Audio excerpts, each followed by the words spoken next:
Good evening सभी लोगों को। Good evening sir. Good evening. चलिए तो स्टार्ट किया जाए। आज का इम्पोर्टेंट टॉपिक न्यूट्रल सेक्शन है। आवाज़ सभी लोगों को बराबर मिल रहा है? आवाज बराबर आ रही है। बराबर। तो आज समझते हैं डिटेल में ये न्यूट्रल सेक्शन जो है उसको उसके बारे में डिटेल में समझते हैं कि न्यूट्रल सेक्शन क्या होता है। इसका इंट्रोडक्शन लेते हैं। फिर इसके बाद में कितने टाइप का न्यूट्रल सेक्शन होता है, अलग अलग टाइप्स है, उसको समझेंगे। फिर उन अलग अलग न्यूट्रल सेक्शन में किसका क्या एडवांटेज है, किसका क्या डिसएडवांटेज है, ये भी समझेंगे। तो बात करते हैं न्यूट्रल सेक्शन की कि ओएचई के अंदर न्यूट्रल सेक्शन की ज़रूरत क्यों पड़ती है। जैसे ओएचई जो हमारा है या जो भी सप्लाई सिस्टम है अपना 25 केवी का, उसका एक ये है लिमिटेशन है कि हमें थ्रू आउट ओएचई ये ध्यान रखना होता है कि हमारा 25 केवी या इसके आसपास वोल्टेज मेंटेन रहे। पूरे सिस्टम में वोल्टेज जो है 25 केवी का वो मेंटेन रहे। इसके लिए ये ज़रूरी है कि हम जो सप्लाई फेच कर रहे हैं टीएसएस से, फीडिंग पोस्ट से सप्लाई जो मतलब फीड कर रहे हैं, उसका एक सर्टेन लिमिटेशन रहेगा कि हाँ, ये इतना डिस्टेंस तक, ये इतने एंड तक, इतने डिस्टेंस तक ये 25 केवी का वोल्टेज मेंटेन हो पाएगा। उसका सारा स्टडी होता है। कई सारे फैक्टर होते हैं उसके कि उसमें कैसा है, सिंगल लाइन है कि डबल लाइन है या फिर सबअर्बन है, उसमें ट्रैफिक का कैसा सिनेरियो है।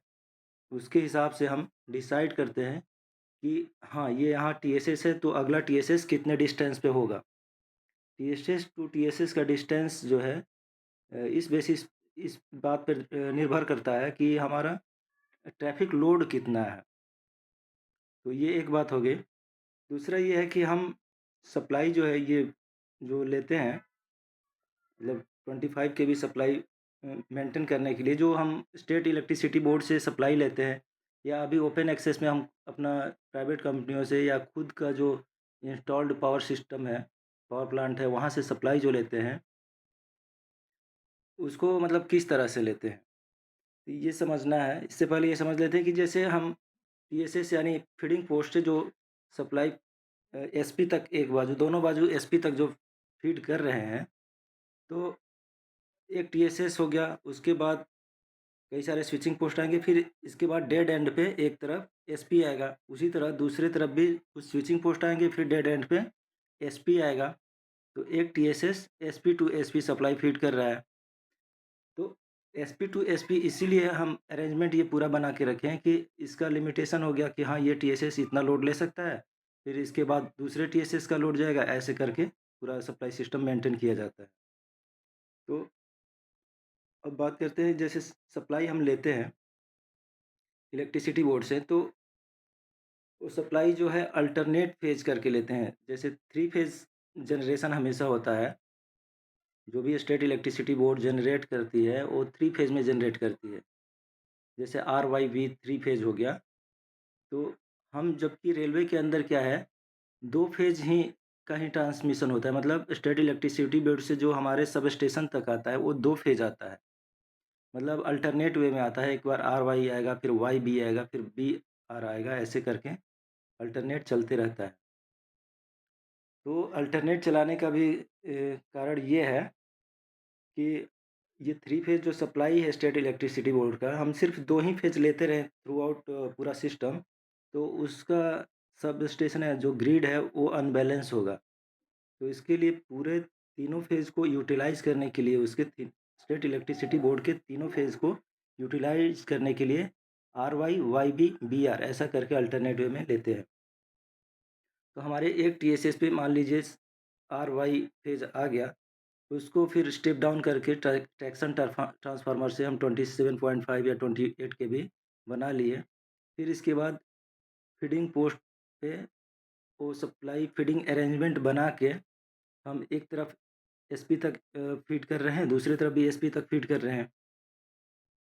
तो यहाँ पे बात आती है कि हमने बात किया कि अलग-अलग अल्टरनेट वे में हम फ़ेज़ लेते हैं, अलग-अलग फ़ेज़ लेते हैं, आरवाई, वाईबी, बीआर ऐसा।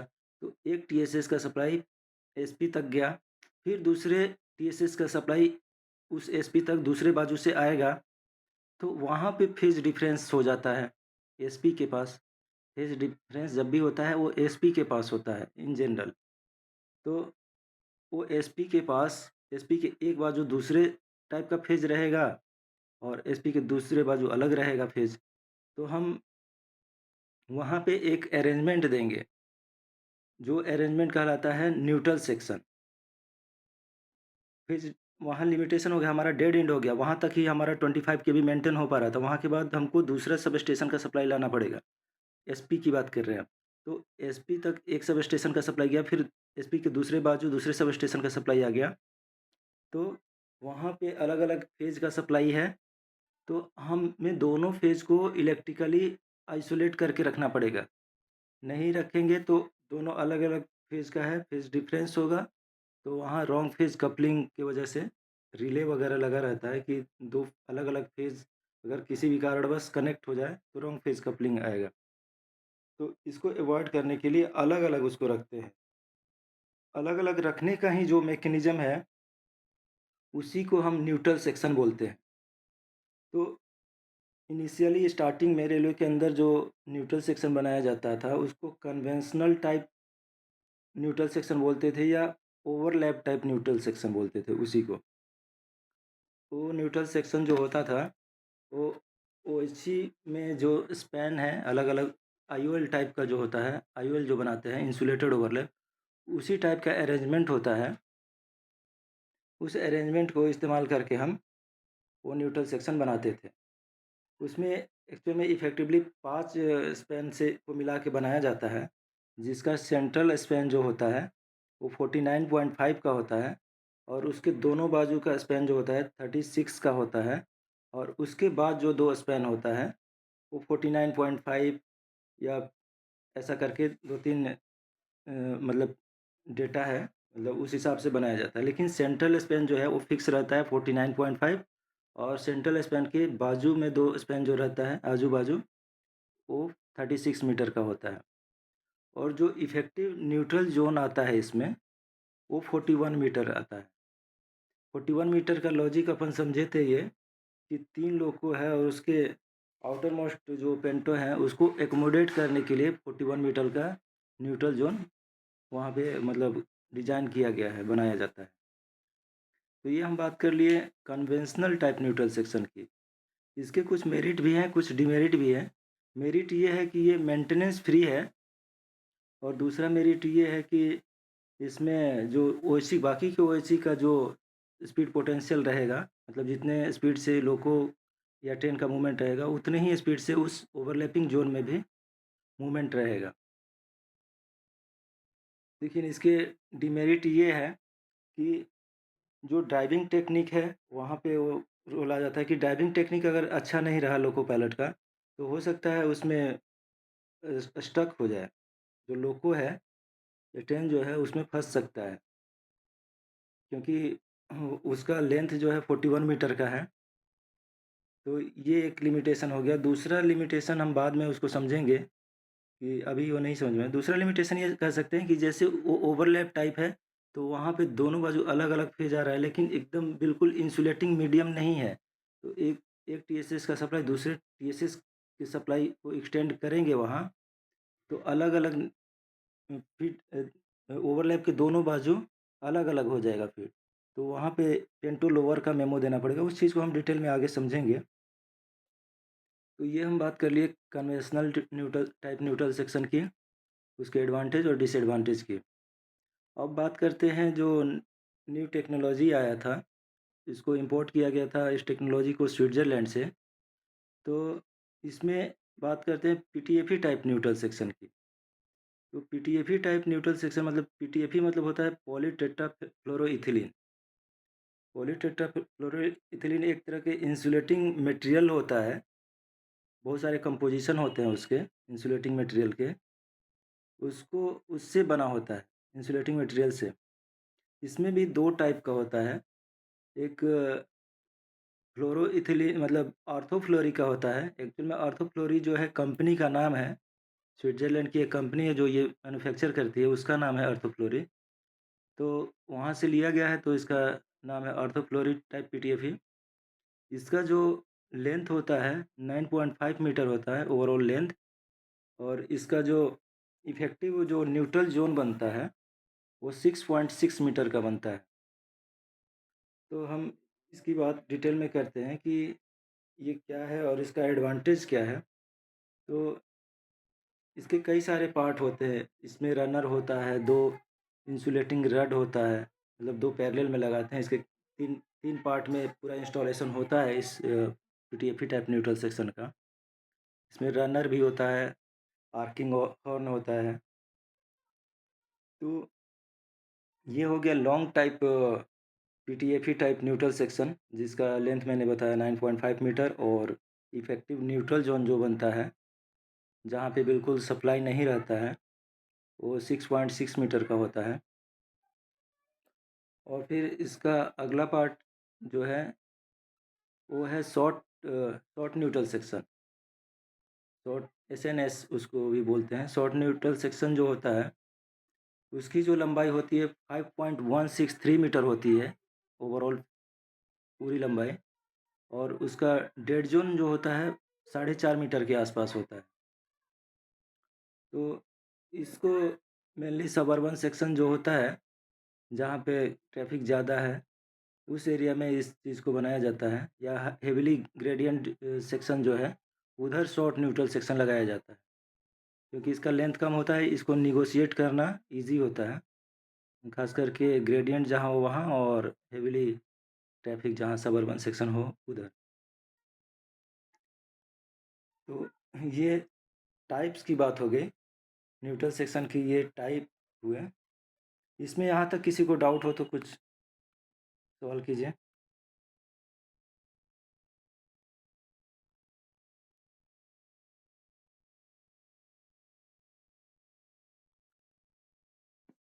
अब बात करते हैं इसमें कि इसको कहाँ इंस्टॉल करते हैं। जब हम टेंजेंट ट्रैक की बात कर रहे होते हैं, तो टेंजेंट ट्रैक में हम ये देखते हैं कि हमारा सिग्नल हो गया, कोई भी स्टॉप सिग्नल है, तो स्टॉप सिग्नल से हम मिनिमम 400 मीटर की दूरी देखते हैं। उससे पहले हम नहीं लगा सकते हैं न्यूट्रल सेक्शन को। वही चीज़ है कि 400 मीटर इसलिए रहता है कि उतने डिस्टेंस तक हम मेंटेन कर लेते हैं इसके स्पीड को, और फिर इसके बाद हम लोगों को बंद करेंगे, डीजे ऑफ करेंगे, तो हम मोमेंटम में पीटीएफई को क्रॉस कर सकते हैं। ये हो गई कि मतलब सिग्नल के आगे हम इतने डिस्टेंस पे पीटीएफई लगाएँगे, और उस पीटीएफई के बाद में जो पहला सिग्नल होगा, स्टॉप सिग्नल, वो कम से कम 200 मीटर होना चाहिए, 200 मीटर से ज़्यादा ही होना चाहिए, मतलब मिनिमम 200 मीटर होना चाहिए। तो ये हो गई टेंजेंट ट्रैक की बात। लेकिन यही चीज़ जो जब हम बात करेंगे कर्व में, तो कर्व में दिक्कत ये आती है कि एक तो स्पीड हमारा उस तरह से मेंटेन नहीं कर पाते हैं, तो इस वजह से वहाँ का पैरामीटर अलग रहेगा। कर्व में जो है, अगर कर्व रफली मान लीजिए कि लेस कर्व है, कम कर्व है, मतलब 1 इन 300 का ग्रेडिएंट है, तो वहाँ पे 1600 मीटर रखेंगे कि स्टॉप सिग्नल जो हो गया उससे 1600 मीटर बाद ही हमारा पीटीएफई आएगा। और बहुत ज़्यादा अगर कर्व है, 1 इन 200 अगर कर्व हो गया, तो वहाँ 2500 मीटर तक भी हम जाते हैं। इसके बाद ही पीटीएफई का इंस्टॉलेशन करते हैं। ये सारी चीज़ें की जाती है, मतलब पीटीएफई, क्योंकि वहाँ सप्लाई मिलेगा नहीं, हमें डीजे बंद करना रहेगा और पीटीएफई से पहले ही बंद करना रहेगा। तो हम मोमेंटम में पीटीएफई को मतलब क्रॉस कर सके, इसके लिए ये सारे पैरामीटर का ध्यान रखना पड़ता है। अब बात करते हैं, जैसे ये पीटीएफई जो है वो मतलब जैसे मेंटेनेंस में इसमें क्या-क्या चेक करना होता है, क्या-क्या ध्यान रखना होता है। दूसरा ये है कि पीटीएफई एक सर्कुलर रड जैसा होता है, इंसुलेटर जो पेंटो को कॉन्टैक्ट करते हुए, टच करते हुए जाता है, तो वो उसका भी लिमिटेशन है, वो घिसेगा टाइम के साथ। पेंटो अगर उस पे रगड़ खा रहा है तो वो घिसेगा। लेकिन उसमें भी ये है कि उसको चेंज करना होता है, टाइम टू टाइम चेंज करना होता है, तो उसको कब चेंज करेंगे, उसका डिटेल्स रहता है कि जैसे हमारा 2 एमएम मतलब वर्टिकली 2 एमएम तक वो घिस गया रड, डायमीटर उसका वर्टिकली 2 एमएम तक घिस गया, तो रिप्लेस करेंगे।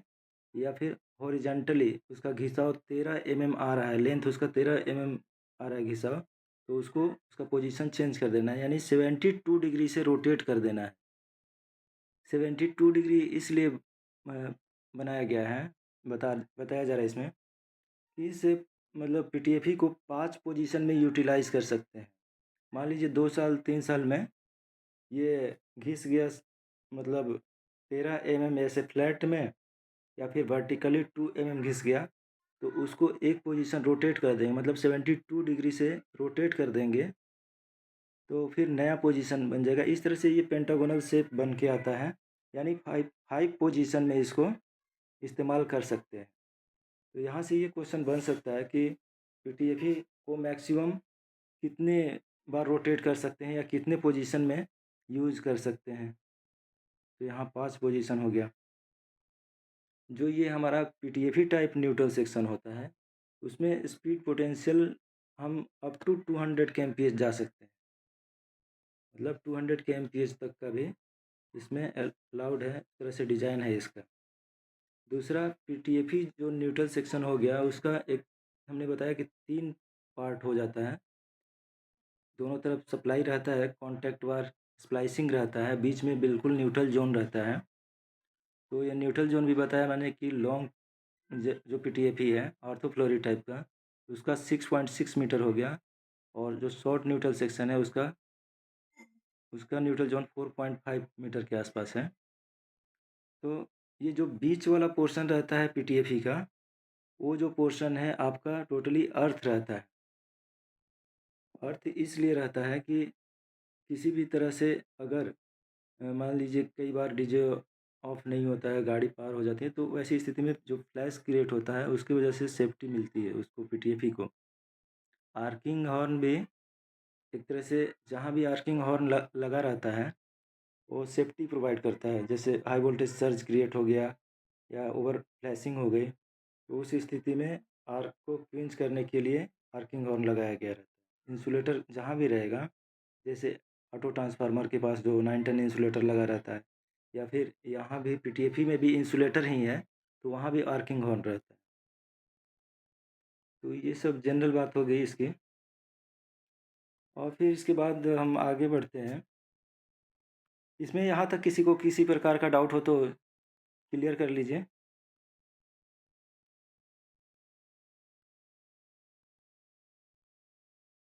हाँ, गौतम जी बोलिए। सर इसका जो इंस्टॉलेशन होता है पीटीएफई का, हाँ, हाँ। सिग्नल के आगे 400 और सिग्नल के पीछे 200, ऐसा है क्या? हाँ, वही मैंने बताया, सिग्नल जो मान लीजिए स्टेशन पे गाड़ी खड़ी है, वहाँ स्टॉप सिग्नल रहेगा। हम्म। स्टेशन पे गाड़ी खड़ी है, हम्म। स्टॉप सिग्नल रहेगा, कोई भी स्टॉप सिग्नल। तो वहाँ से हम अगला देखेंगे कि 400 मीटर कहाँ आ रहा है, उसके बाद ही हम पीटीएफई का इंस्टॉल करेंगे। और फिर हमको मान लीजिए किसी सिग्नल पे रुकना है, पीटीएफई को क्रॉस करने के बाद रुकना है अगर, तो कम से कम वो 200 मीटर होना चाहिए, है ना? सर कि 200 मीटर हाँ, पहले, क्योंकि ठीक ठीक। क्योंकि सिग्नल को ये पीटीएफई को क्रॉस करने के बाद डीजे ऑन करना है। डीजे ऑन करना है तो वहाँ से फिर मोमेंटम बनेगा, तो 200 मीटर के अंदर-अंदर रह पाएगा। अगर सिग्नल रहेगा तो गाड़ी रुकेगी ही नहीं ना। तो ये स्टैंडर्ड जी बना जी, है। आइए सर, जो ये अपना डेड जोन में, हाँ, डेड जोन में अपना न्यूट्रल सेक्शन में जो ओएचई मास्ट में जो अर्थ किया रहता है, जो वायर रहता है, हाँ, हाँ, हाँ, वो अर्थ वायर है, हाँ। उसका कोई डाया है क्या सर, कि कॉन्टेक्ट वायर कोई लगा रहता है? नहीं, डाया नहीं, वो तो केबल होता है पूरा। प्रॉपर अर्थिंग केबल रहता है। जैसे डिस्चार्ज का केबल रहता है ना, उस टाइप का ही केबल कह सकते हैं रहता है। तो मैं उसको देखा था, वैसे प्रैक्टिकली भी देखा हूँ सर, कि एक बीचों बीच में जो है लगा रहता है। वो सेंटर वाला बिल्कुल डेड ज़ोन होता है ना, उसको अर्थ करने के लिए वो केबल टाइप का अरेंजमेंट रहता है। उसका स्पेसिफ़िकेशन मेरे पास नहीं है। देख लेंगे उसका क्या डाया रहता है, कितने स्टैंड रहते हैं, क्या रहता है ना? सर, हाँ, और एक जो बोले सर कर्वेचर में, सर कर्वेचर में ग्रेडियंट में? हाँ, जैसे वहाँ ग्रेडिश वहाँ तो अवॉइड ही करना होता है। हम पीटीएफई टाइप के न्यूट्रल अच्छा, सेक्शन को कर्वेचर में अवॉइड करते हैं, मतलब नहीं लगाना होता है। इन केस अगर लगाना भी पड़े तो इस बात का ध्यान रखना पड़ता है कि अगर कर्वेचर एक रफ़ आइडिया रखते हैं कि लेस ग्रेडियंट है, जहाँ पे ग्रेडियंट कम है और 1 इन 300 का ग्रेडियंट है। 1 इन 300 का ग्रेडियंट का मतलब हो गया लेस, 1 इन 200 ग्रेडियंट मतलब हो गया मोर। तो जहाँ लेस ग्रेडियंट है वहाँ 1600 मीटर पे मेरा काम चल जाएगा कि सिग्नल से 1600 मीटर दूरी देखेंगे, स्टॉप सिग्नल से 1600 मीटर कहाँ रहा है वहाँ पे पीटीएफई लगा सकते हैं। या फिर ज़्यादा ग्रेडियंट है तो वहाँ से हम स्टॉप सिग्नल से 2500 मीटर दूरी देखेंगे, वहाँ पे पीटीएफई लगा सकते हैं। ये है। अच्छा। हुँ। सर हाँ, हाँ, बताइए। ये जो इफेक्टिव लेंथ जो बोल रहे हैं 6.6 मीटर, वो 6.5 मीटर है ना वो? कई जगह ऑटोकोलर जो 6.5 मीटर भी मैंने देखा, 6.5 मीटर मैंने भी पढ़ा है, जो एसीटीएम वगैरह में मिलता एक्चुअली है। उसका जो होता है एक्चुअली उसका डिस्टेंस होता है 6.48 होता है, उसी के राउंड फिगर 6.5 किया हुआ है। जो भी हो लेकिन एसीटीएम में 6.5 दे रखा है और इरिन का जो मटेरियल है उसमें 6.6 मीटर दे रखा है। अच्छा अच्छा। हाँ, तो ये चीज़ें कई ओके जगह सर, ओके। वैरी करते रहता है। जैसे कल भी अपन जो डिस्कस कर रहे थे ना, आप लोग में से कोई भी बताया भी था कि जो डाया होता है ये पुली का, पहले जो यूज़ होता था 170 यूज़ होता था, वो सही बात है। 170 ही यूज़ होता था, 170 और अभी 250 यूज़ होता है। तो ये डेटा कई बार गलत भी हो सकता है या फिर कुछ और उसका उसके पीछे रहता होगा कुछ लॉजिक, ये भी हो सकता है। दूसरा ये है कि ये पीटीएफई जो है, ये 4 मिलियन पेंटोग्राफ के लिए डिज़ाइन है कि मतलब अप टू इसको यूटिलाइज़ कब तक कर सकते हैं कि 4 मिलियन पेंटोग्राफ पास हो सकता है इससे। ये है। और कोई डाउट इसमें? फिर इसके बाद इसके अगले पार्ट पे बढ़ेंगे। सर सर जो करो में बोला था, हाँ। करो में हाँ, हाँ। ये सिग्नल का आगे में 1600 और 1 इन 300 में 1 इन 200 में 2500 बोला था। वो उसका सिग्नल का रियर में बोले से रियर में कुछ है क्या? नहीं, सिग्नल के रियर वाला नहीं है, उसके पीछे वाला नहीं है डेटा मेरे पास। सिग्नल के अच्छा। आगे वाला है। उसको देख लेंगे, बाकी इम्पोर्टेंट यही है सिग्नल के आगे जो इंस्टॉल करते हैं, उसको भी देख लेंगे। सर ठीक है। सर 600 वाले में सर 800 पहले है, अच्छा, सिग्नल के पहले 800 और बाद में 1600 और 2500 वाला में आगे से 2500 मतलब 2500 मीटर जहाँ रहेगा वहाँ पे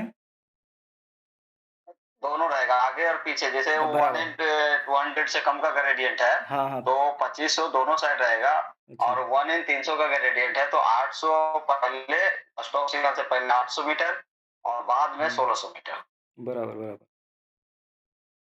तो ये जो न्यूट्रल सेक्शन हम लगा रहे हैं, इसमें 2 टाइप का जो मैंने बताया, कन्वेंशनल टाइप का न्यूट्रल सेक्शन और पीटीएफई टाइप का न्यूट्रल सेक्शन। तो ये दोनों न्यूट्रल सेक्शन ही एक तरह से फेज़ ब्रेक के लिए लगाया जा रहा है। जहाँ पे फेज़ ब्रेक हो रहा है कि उस न्यूट्रल सेक्शन के एक बाजू दूसरा फेज़ है और उसके दूसरे बाजू दूसरा फेज़ है। तो ये हम जैसे नॉर्मली ये जो है एसपी पे लगता है।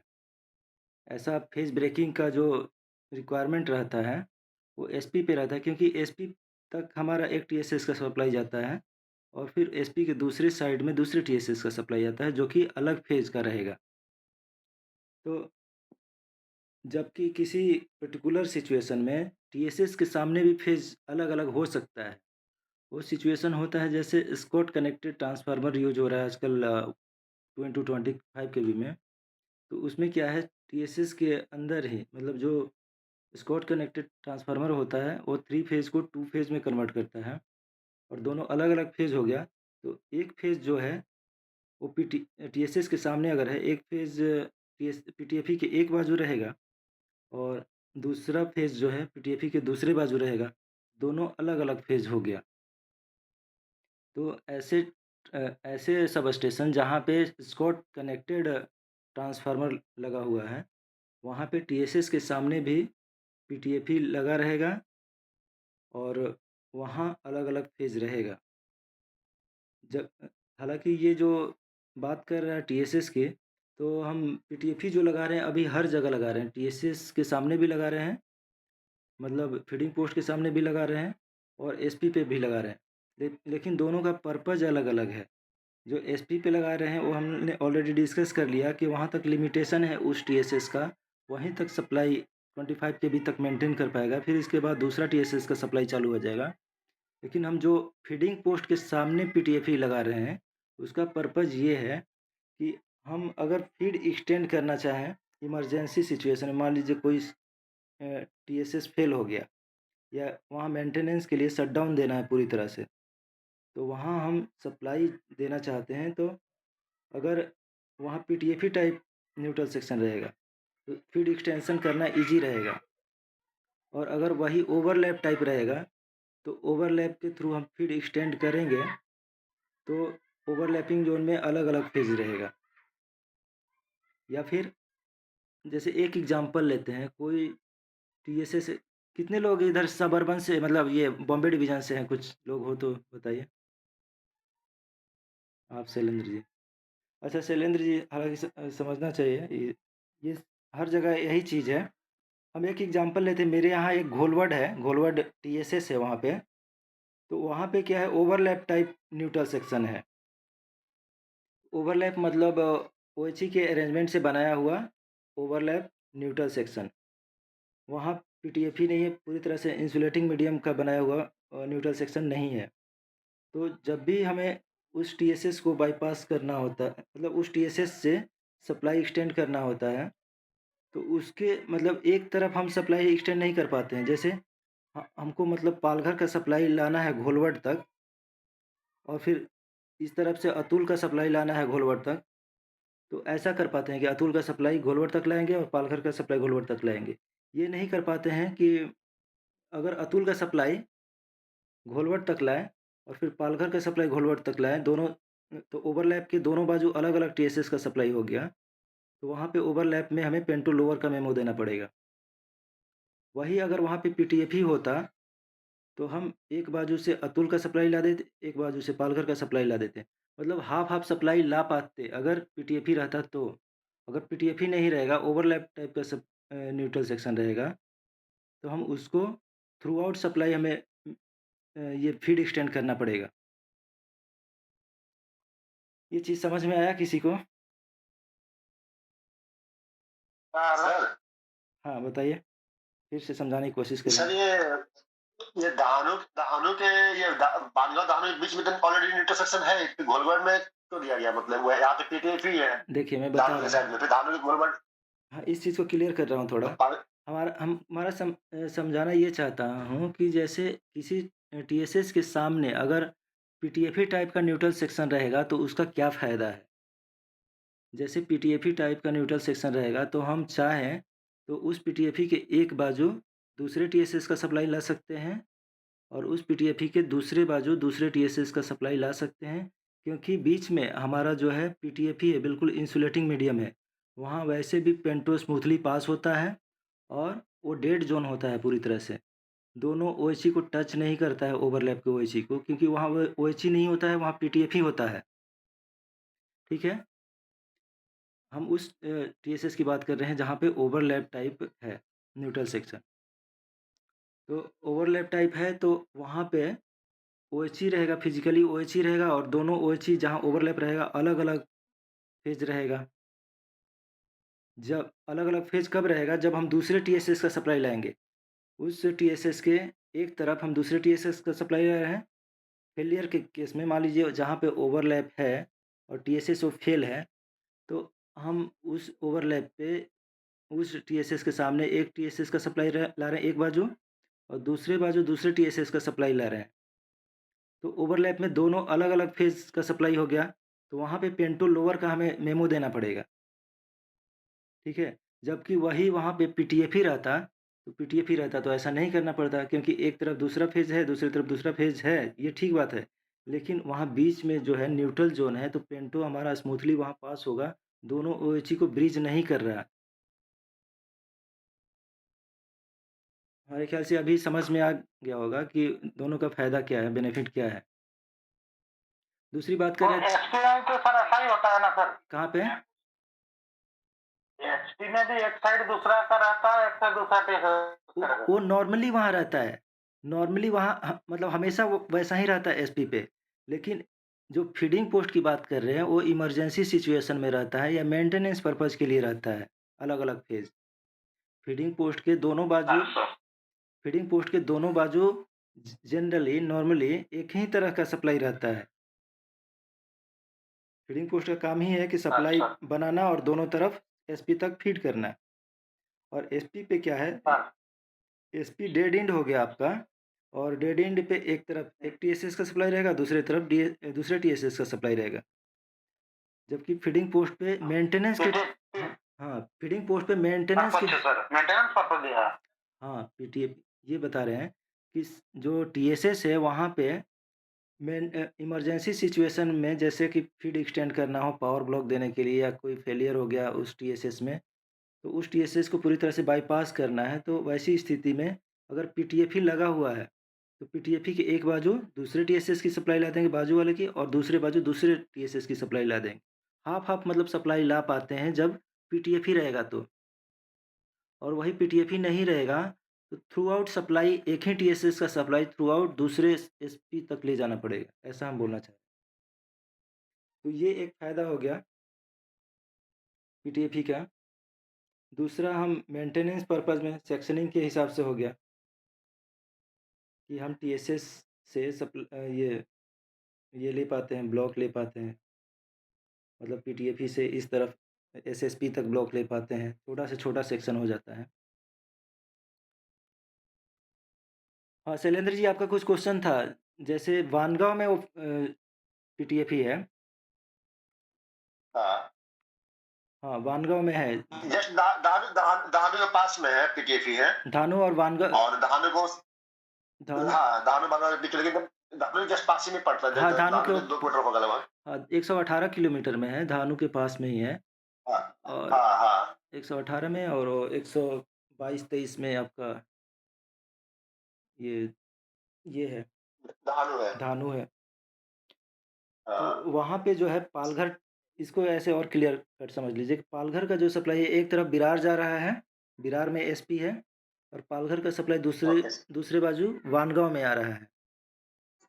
तो पालघर में भी ओके, पीटीएफई है, पालघर में टीएसएस है, फिर भी वहाँ पीटीएफई है और विरार एसपी तक भी पीटीएफई है, विरार एसपी में और इधर वानगाँव एसपी में भी यस, पीटीएफई है। तो विरार एसपी का सप्लाई जो है एक तरफ पालघर से आ रहा है और दूसरी तरफ बसई से आ रहा है, ठीक है? उसी ओके, तरह वानगाँव एसपी तक सप्लाई एक तरफ पालघर का जा रहा है और दूसरी तरफ धानु के आगे घोलवट टीएसएस है, घोलवट टीएसएस का सप्लाई वानगाँव तक आ रहा है और अच्छा, अच्छा, घोलवट टीएसएस के दूसरे बाजू सप्लाई जो है करमबेली तक जा रहा है। तो घोलवट कैसा फ़ीड कर रहा है, अच्छा, एक तरफ वानगाँव तक फ़ीड कर रहा है, एक तरफ करमबेली तक फ़ीड कर रहा है। लेकिन घोलवट के सामने जो है न्यूट्रल सेक्शन, वो पीटीएफई टाइप न्यूट्रल सेक्शन नहीं है, वो ओवरलैप टाइप न्यूट्रल सेक्शन है। जबकि पालघर के सामने जो न्यूट्रल सेक्शन है, वो पीटीएफई टाइप न्यूट्रल सेक्शन है। तो राइट, पालघर में पीटीएफई टाइप होने का फ़ायदा ये है कि पालघर को शट डाउन देना है हमें, पालघर को बंद करना है पूरी तरह से मेंटेनेंस के लिए या स्टेट इलेक्ट्रिसिटी बोर्ड को ये चाहिए, शट डाउन चाहिए। तो वैसी स्थिति में पालघर को पूरी तरह से बंद करना है, तो हम क्या करेंगे कि बसई का सप्लाई एक तरफ पालघर तक ला देंगे, ठीक है? और घोलवट का सप्लाई अच्छा, एक तरफ पालघर तक ला देंगे, क्योंकि वहाँ पीटीएफई है। बराबर था, और वही घोलवड में अगर शटडाउन देना रहेगा, तो घोलवड में शटडाउन देना रहेगा, तो पालघर की सप्लाई को हमारा बानगाँव तक नॉर्मली जा रहा था। अब बानगाँव से आगे हमको एक्सटेंड करना है, तो घोलवड तक एक्सटेंड नहीं कर पाएँगे। उसको सीधा करमबेली तक लेके जाना पड़ेगा, करमबेली एसपी तक लेके जाना पड़ेगा। या फिर हम अतुल की सप्लाई लाना चाहते हैं, तो अतुल की सप्लाई हम घोलवड तक सिर्फ नहीं ले आ पाएँगे, उसको सीधा वानगाँव तक लेके आना पड़ेगा। ये हम समझाना चाह रहे थे। अगर ऐसा हम करेंगे कि दोनों टीएसएस का सप्लाई दोनों बाजू लाएँ, अगर घोलवड टीएसएस में, तो वहाँ पे ओवरलैप में दोनों अलग-अलग टाइप का फेज रहेगा, तो पेंटो वहाँ पे रेज़ करते हुए हम नहीं चला सकते हैं गाड़ी। वहाँ पे पेंटो लोअर करने का मेमो देना पड़ेगा, वहाँ डिटेंशन आता है। तो ये डिमेरिट हो गया ओवरलैप टाइप न्यूट्रल सेक्शन का। ठीक है, अभी आगे बढ़ते हैं इसमें। इसके पार्ट्स वगैरह देख लीजिएगा क्या-क्या रहता है। इसमें से कई एक क्वेश्चन सर जो टीएसएस से जो फीड किया जाता है सप्लाई, हाँ, हाँ। वो आउटपुट ट्रांसफार्मर 3 फेज देता है आरवाईबी। नहीं, नहीं। वहाँ देखिए, मैं इसको यहाँ पे हाँ, इसको म्यूट हो जाइए, मैं बता रहा हूँ। इसमें ऐसा है कि मैंने शुरू में ही बताया कि जैसे स्टेट इलेक्ट्रिसिटी बोर्ड जो है वो हमेशा 3 फेज में जनरेट करती है, सिंगल फेज में जनरेशन नहीं होता है। उसके भी डिटेल में जाएँगे, अभी जनरल इलेक्ट्रिकल इंजीनियरिंग पढ़ेंगे तो 3 फेज जनरेट करती है और उसकी वो 3 फेज जनरेट करती है तो वो चाहेगा ना स्टेट इलेक्ट्रिसिटी बोर्ड कि हमारा तीनों फेज इक्वली यूटिलाइज़ हो। जबकि रेलवे में सिस्टम ऐसा है कि सिंगल फेज का लोड है, तो सिंगल फेज का लोड है, तो हमें ये जो सप्लाई लेते हैं, परचेज़ करते हैं स्टेट इलेक्ट्रिसिटी बोर्ड से, तो हमारा ये 2-2 फेज़ करके आता है टीएसएस तक। 2 फेज़ आया आरवाई, वाईबी, बीआर ऐसा करके आया। जैसे एक टीएसएस में मान लीजिए आरवाई आया, तो अगले टीएसएस में वाईबी आएगा, फिर उससे अगले टीएसएस में बीआर आएगा, ऐसा। टीएसएस में आ गया, मान लीजिए 132 केवी का सप्लाई ले रहे हैं हम, तो ट्रांसफार्मर लिया 132 का केवी का सप्लाई, उसको स्टेप डाउन किया। एक फेज़ को ग्राउंड कर दिया जाता है और दूसरा फेज़ जो है, एक फेज़ को ग्राउंड करके बड़ी ड्रेल से कनेक्ट कर दिया जाता है और दूसरा फेज़ जो है वो आपका सीधा ओएचई में जाता है फीडिंग पोस्ट के थ्रू। तो ये जो है मतलब अल्टरनेट ले रहे हैं, अल्टरनेट लेने का मैंने रीज़न ये बताया कि अनबैलेंस होता है। अगर सिर्फ हम आरवाई ही लेते रहे स्टेट इलेक्ट्रिसिटी बोर्ड से, तो एक फेज़ उसका यूटिलाइज नहीं होगा, तो उसके सप्लाई सिस्टम में अनबैलेंस आएगा। तो इसलिए ये अल्टरनेट वे में लिया जाता है। 2 फेज़ लिया जाता है, उसके एक फेज़ को अर्थ कर दिया जाता है, आउटपुट को। ट्रांसफार्मर का एक आउटपुट जो होता है उसको अर्थ कर दिया जाता है, दूसरा जो है वो फीड कर दिया जाता है फीडिंग पोस्ट के थ्रू। ठीक है, अभी आगे बढ़ते हैं। इसमें अपन बात कर लिए कि कितने पोजीशन की यूटिलाइज़ कर सकते हैं। पीटीएफई को जैसे घिस गया 13 एमएम तक घिस गया, तो उसको रोटेट कर देना है 72 डिग्री सेल्सियस से 72 डिग्री से रोटेट कर देना है। तो 72 डिग्री का मतलब यहाँ ये है कि राउंड शेप है, सर्कुलर है, तो वहाँ 360 डिग्री का पूरा कंप्लीटली वो है आपका रड, और वो रड उस हाई पोजीशन में हम यूटिलाइज़ कर सकते हैं, तो यानी 72 डिग्री से एक बार में रोटेट कर सकते हैं। एक क्वेश्चन आया था, मैंने एक एग्ज़ाम में देखा था कि अलग-अलग जगह पे अर्थिंग लगा होता है, तो 4 ऑप्शन दिया था, 4 ऑप्शन में मतलब ये पूछा था कि ये इनमें से किस जगह पे अर्थिंग नहीं होता है। तो जैसे एफओबी था, न्यूट्रल सेक्शन था और 1-2 चीज़ था। तो न्यूट्रल सेक्शन पे भी अर्थिंग प्रोवाइड किया जाता है, ये थोड़ा ध्यान रखिएगा। इस तरह से भी क्वेश्चन आता है। न्यूट्रल सेक्शन को अर्थ कर रहे हैं ना प्रॉपर, उसके जो डेड ज़ोन है उसको केबल के थ्रू अर्थ कर रहे हैं। फिर अब बात करते हैं ये जो डिस्टेंस बोर्ड वगैरह लगाया गया रहता है, उसका मीनिंग समझते हैं। आप लोग तो लोगों के हैं, ये सब अच्छे से समझ रहे होंगे, इसमें ज़्यादा ज़रूरत नहीं है। कितने टाइप के बोर्ड होते हैं, क्या-क्या होते हैं। एक होता है 500 मीटर बोर्ड। जब हम ट्रैफिक डायरेक्शन में आ रहे हैं तो पहला बोर्ड मेरे को मिलेगा जो, वो 500 मीटर का मिलेगा। फिर इसके बाद 250 का बोर्ड मिलेगा और फिर इसके बाद डीजे ओपन का बोर्ड मिलेगा और फिर इसके बाद डीजे लोअर का बोर्ड मिलेगा। डीजे ओपन का फिर डीजे क्लोज का बोर्ड मिलेगा। कई जगह पेंटो लोअर और पेंटो रेज का भी मिलेगा। पेंटो लोअर और पेंटो रेज का वही मैंने बताया कंसेप्ट कि आपका जो ओवरलैप टाइप का न्यूट्रल सेक्शन रहेगा, तो आपको पेंटो लोअर करना है। उस स्थिति में लोअर करना है जब टीएसएस के दोनों बाजू इमरजेंसी सिचुएशन में सप्लाई आपको अलग-अलग मिल रही है। नॉर्मली तो उस टीएसएस के दोनों बाजू सप्लाई एक ही रहेगा, तो वहाँ लोअर और रेज़ करने की ज़रूरत नहीं है। लेकिन फ़ीड एक्सटेंशन के दौरान या फिर किसी भी ऐसे सिचुएशन में जब टीपीसी या टीआरडी के साइड से मेमो दिया जाता है ट्रैफ़िक को कि इस लोकेशन पे पेंटो लोअर देना है, तो वहाँ पेंटो लोअर का भी और पेंटो रेज़ का भी बोर्ड मिलेगा। ये सारे जितने बोर्ड होते हैं 500 मीटर, 250 मीटर और डीजे ओपन, डीजे क्लोज़, ये सब रेट्रो रिफ्लेक्टिव टाइप के होते हैं। रेट्रो रिफ्लेक्टिव का मतलब ये हुआ कि वो नाइट के टाइम में वो शाइनिंग रहेगा, दिखेगा प्रॉपर तरीके से।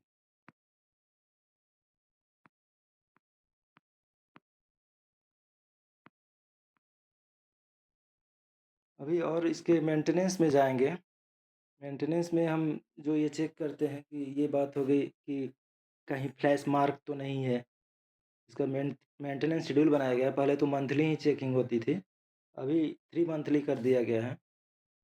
उसमें यही सब चेक करते हैं उसका मतलब अलाइनमेंट कैसा है, स्पिरिट लेवल से उसका लेवल चेक करते हैं, फिर इसका घिसाव मेजर करते हैं, उसका आईआर वैल्यू चेक करते हैं। तो अर्थिंग वहाँ दिया गया है, अर्थिंग का भी अर्थ रेजिस्टेंस चेक करते हैं, वो 0.5 होना चाहिए, इस तरह से।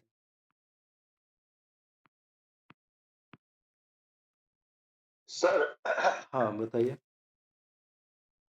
आपने बताया कि जैसे 500 और 250 मीटर जो बोर्ड बताया उसके बाद डीजे ओपन का बोर्ड रहेगा। हुँ। लोको और इसका येमू का अलग-अलग है क्योंकि हम लोग तो 250 हाँ। के बोर्ड पे हम हाँ, हाँ, एक्टिवेट करते हैं। उसका अलग रहेगा ना, उसमें देखिए पेंटोग्राफ 3 है, मान लीजिए 3 डीएमसी वाला है, हाँ, तो वहाँ 3 हाँ, 3 रहेगा, तो उसके हिसाब से उसका अलग रहता है। लाइन पे भी रहता है ऐसा मतलब नॉर्मल जो लोको है उसके लिए अलग डिस्टेंस वो बोर्ड रहता है और ये मेमो वगैरह के लिए अलग रहता है। उसका मेरे ओके। हाँ, उसका मेरे पास बिल्कुल वो नहीं है कि कितने मीटर पे उसके लिए क्या है। और इसके वही मेमो की कैटेगरी में ही वंदे भारत भी आ गया, तो वंदे भारत के भी उसी हिसाब से रहते हैं। अगर ये आप लोग एक्सपीरियंस किए होंगे कि डीजे नहीं अगर ओपन करते हैं, तो इसका रिpercussion क्या हो सकता है? मतलब उसका सीरियस रिpercussion भी हो सकता है। जैसे एक तरह से हम क्या कर रहे हैं, डीजे ओपन नहीं कर रहे हैं, तो हम लाइव ज़ोन से डेड ज़ोन की तरफ जा रहे हैं। तो लाइव टू डेड होगा तो वोल्टेज डिफरेंस की वजह से वहाँ पे हेवी फ्लैश होगा और हेवी फ्लैश की वजह से वहाँ पे मतलब बर्निंग भी हो सकता है उस पीटीएफई का, फिर डैमेज हो सकता है। तो ये है इम्पोर्टेंस। तो अपने को पता चल जाता है जैसे ये कभी डीजे नहीं ओपन रहता है तो किलोमीटर के हिसाब से कि फॉल्ट डिस्टेंस कितना आया और फिर इसके बाद ट्रेनों की पासिंग की वजह से पता चल जाता है अपने आप को कि ये ट्रेन अब में गई है और इसका पासिंग टाइम ये है और ट्रिपिंग टाइम अपना ये है। तो उस वजह से उस लोकेशन को चेक करवाते हैं और फिर टीएलसी को मैसेज देते हैं कि ये ट्रेन की वजह से ट्रिपिंग आई है, शायद डीजे ओपन करना रह गया है। ये सब चलते रहता है।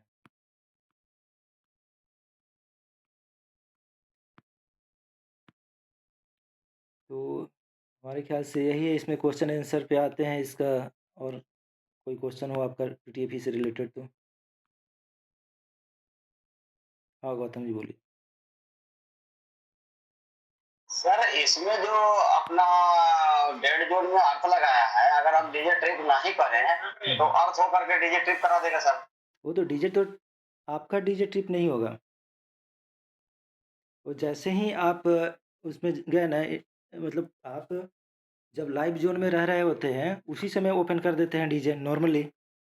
और अगर नहीं किए, तो पहले तो आएगा आपका जो ये पीटीएफई का जो जो मतलब डेड ज़ोन आ गया, उस डेड ज़ोन में गए, तो अब उसको सप्लाई नहीं मिलेगी तो हमारा पहले ट्रिप हो जाएगा। इसके बाद आपका क्या उसमें रहता है मैकेनिज़्म, मेरे को आइडिया नहीं है ज़्यादा। आपका भी ट्रिपिंग आता होगा, कुछ इस तरह का रहता होगा, नो वोल्टेज का ऐसा तो आता ही है। हाँ, एक्चुअल में नो नहीं वोल्ट वो आप आपका जो रॉन्ग फेज जो रिले है टीएसएस में लगा हुआ, आपका जो ऑफिस में लगा रहता है टीपीसी में, तो वो तो ट्रिप करा देता होगा आप लोग का। हाँ, हमारा तो ट्रिप होगा ही होगा। जैसे ही ऑब्ज़र्व नहीं करेंगे तो वहाँ पे ये जो ट्रिपिंग आएगी डेड ज़ोन, कहीं भी डेड ज़ोन से लाइव ज़ोन में जाएँगे तो पेंटो फ्लैश ओवर रिले बोलते हैं उसको। ये लास्ट टाइम क्वेश्चन आया भी था। पेंटो ओके फ्लैश, सर। हाँ, पेंटो फ्लैश ओवर वहीं वर्क करता है जहाँ हम लाइव टू डेड या डेड टू लाइव हो रहे हैं।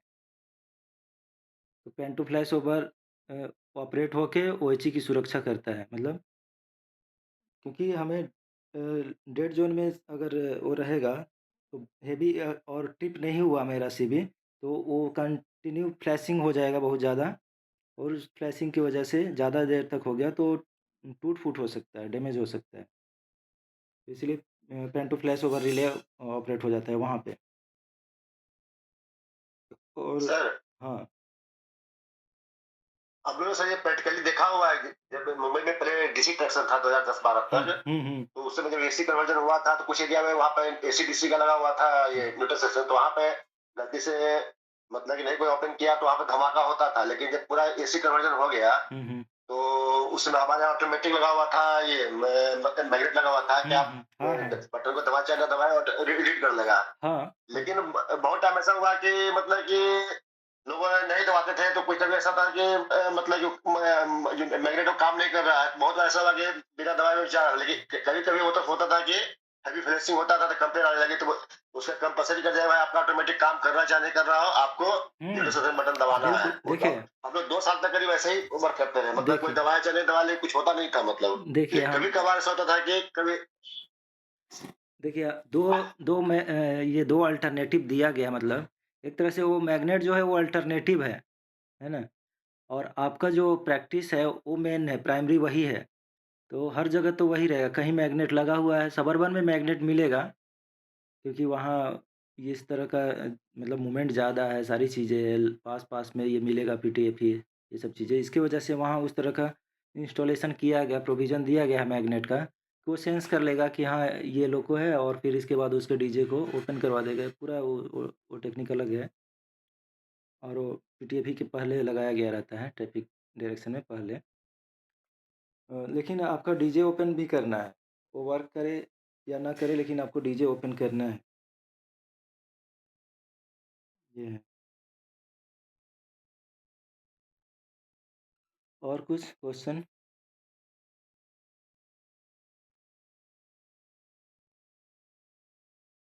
हाँ, बोलिए। सर हाँ, बोलिए। सर उधर तो वो ट्रिप हो जाएगा तो वो दोनों पेज ट्रिप हो जाएगा, नहीं तो एक तरफ जिस तरफ नहीं होगा टच हुआ उसी तरफ होगा। देखिए, ऐसा कई बार एक्सपीरियंस किया गया है। रिले का जो सेटिंग रहता है ना, उसके हिसाब से होता है। वो कैसा मतलब आ रहा है पूरा पैरामीटर्स, उसके हिसाब से वो रिले ऑपरेट करेगा। कई बार क्या होता है, दोनों सीबी ट्रिप हो जाता है। जैसे हम जा रहे हैं, एक सीबी पकड़ लिए, सीबी 52 का जो ज़ोन है, एक एग्जांपल दे देते हैं। सीबी 52 जो है, सर्किट ब्रेकर नंबर 52 जो है, पालघर से विरार तक फीड करता है, और विरार से डाउन में कोई गाड़ी आ रही है, कोई लोकल गाड़ी आ रही है विरार से, और विरार एसपी पे उसने डीजे ऑब्ज़र्व नहीं किया, मतलब पीटीपी ऑब्ज़र्व नहीं किया, डीजे ओपन नहीं किया, तो कई बार क्या है, वसई का भी सीबी ट्रिप हो जाता है। कई बार क्या है, विरार का ये पालघर का भी सीबी ट्रिप हो जाता है, सीबी 52, और कई बार दोनों भी ट्रिप हो सकता है। वो पैरामीटर्स के ऊपर डिपेंड करता है क्या उसमें रीड कर रहा है, ये है। हाँ, शैलेंद्र जी आप कुछ पूछ रहे थे? नहीं नहीं हो गया सर, हो गया। अच्छा, नहीं, तो एक अलग क्वेश्चन था, थोड़ा मैं पूछा था कि सर हाँ, 1 पॉइंट ये जैसे 25 केवी सप्लाई जो है, हाँ, हाँ। हेलो, हाँ, बताइए। एक होता है 1 into 25, एक होता है 2 into 25, ये क्या है सर ये? ये चीज़ तो थोड़ा चर्चा कई बार हुआ है। 1/25 के भी जो अभी एग्जिस्टिंग सिस्टम है, जो ट्रैक्शन का, टीआरडी का जो अभी सप्लाई सिस्टम है ओएचई का, वो 1/25 के भी हो गया।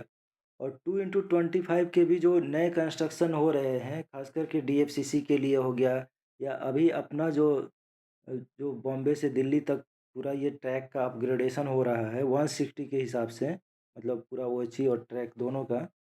तो 160 केएमपीएच के लिए डिज़ाइन कर रहे हैं, तो उसमें स्पीड अगर ज़्यादा रहेगा गाड़ियों की, तो एक सेक्शन में गाड़ियाँ भी ज़्यादा रहेंगी, तो उसका स्पीड भी ज़्यादा रहेगा, सारी चीज़ें ज़्यादा रहेगी, तो उस पे लोड उसके लिए बहुत ज़्यादा चाहिए। तो लोड ज़्यादा चाहिए तो जो अभी एग्जिस्टिंग सिस्टम है 25 केवी का, वो इतना तो लोड नहीं ले पाएगा, क्योंकि गाड़ियाँ मतलब एक टीएसएस का जो फीडिंग ज़ोन है, उसमें गाड़ियों की संख्या भी ज़्यादा रहेगी और उनकी स्पीड भी ज़्यादा रहेगी, सब कुछ ज़्यादा रहेगा। हाई पावर के लोको रहेंगे, सब चीज़ें रहेगी। तो वैसी स्थिति में क्या है कि 1x25 केवी से मेरा काम नहीं चलेगा। तो उसके लिए क्या है, कंसेप्ट है 2x25 केवी सिस्टम का। 2x25 केवी सिस्टम नया सिस्टम नहीं है, ये मतलब करीब 2000 से पहले ही बिना झांसी सेक्शन है उस तरफ इंस्टॉल्ड है। 2x25 में क्या होता है कि हमारा अभी क्या है, वो जो वोल्टेज हम देखते हैं रेल टू ओएचई 25 केवी रहता है, ठीक है? रेल टू ओएचई 25 केवी रहेगा और 2x25 केवी में एक एडिशनल फीडर रहेगा, मतलब एक एक्स्ट्रा फीडर रहेगा जो रेल से ओएचई तक 25 केवी दे रहा है। फिर ये रेल से वो फीडर तक जो है 50 केवी हो जाएगा। तो 25 केवी का एक एक्स्ट्रा फीडर है, उस वजह से उसका नाम दिया गया 2x25 केवी। एक एक तो सप्लाई था ही 25 केवी का, एक एडिशनल सप्लाई दिया गया है 25 केवी का फीडर वायर के फॉर्म में। अभी नया जो कंस्ट्रक्शन अगर देखे होंगे तो वही मास्ट जो लगा हुआ, मास्ट के ऊपर एक इंसुलेटर डाल के और उसके ऊपर रन कराया जा रहा है उस फीडर को। तो वहाँ 2x25 के भी हो गया कि जहाँ लोड बढ़ेगा तो वो अगर अभी कटनी कटनी विश्रामपुर हम लोग की तरफ है, कटनी विश्रामपुर सेक्शन में 2x25 के। हाँ, वो बहुत पहले से उस तरफ पहले बीना तक था, फिर उसको एक्सटेंड किया है, कटनी तक किया है, तो वो बहुत पुराना सिस्टम हो गया। मतलब अभी रेलवे में एक्सपेंशन उसका नहीं हुआ है, लेकिन ये सिस्टम जो है बहुत पहले ही आ गया है।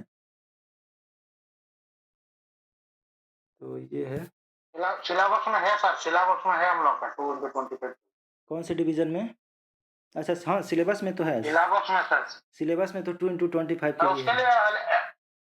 उसके लिए सर अलग दिन एक क्लास। हाँ, हाँ, उसका अलग से उसको हम पूरा 160 केएमपीएच का क्लास करेंगे ना, 160 केएमपीएच में उसको समझेंगे। उसका जो है डिज़ाइन, उसमें जो ओएचई के अंदर मॉडिफ़िकेशन आ रहा है उसको अलग से समझेंगे कि ओएचई में क्या मॉडिफ़िकेशन आया है। 160 केएमपीएच में दोनों चीज़ आ गया, एक पीएचई का ओवरव्यू लेंगे, मतलब पीएसआई का, और एक ओएचई का ओवरव्यू लेंगे। तो पीएसआई में वही 2x25 के भी जनरेट किया जाएगा, वो स्कॉट ट्रांसफार्मर से भी जनरेट किया जा सकता है या ओपन डेल्टा से जनरेट किया जा सकता है। वो अलग-अलग चीज़ है, वो मतलब समझेंगे बारी-बारी से।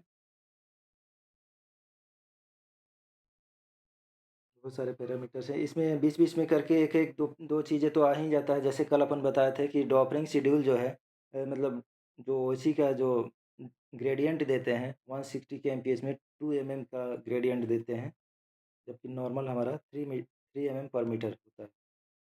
1-2 चीज़ ऐसे ही आते रहेगा। बाकी एक इम्पोर्टेंट टॉपिक जो है अपन वो भी डिस्कस करेंगे किसी दिन, कि जो जितने टेक्निकल सर्कुलर हैं, टीआईएमआई है, उसका ओएचई का अलग है, पीएसआई का अलग है। उसको मतलब थोड़ा तरीके से पढ़ेंगे कि उसको हर एक चीज़ डिटेल में नहीं पढ़ना है उसमें। उसके हेडिंग क्या है, टॉपिक क्या है, ये टीआईएमआई है तो किस चीज़ के लिए है, ये टीआईएमआई है तो किस चीज़ के लिए है।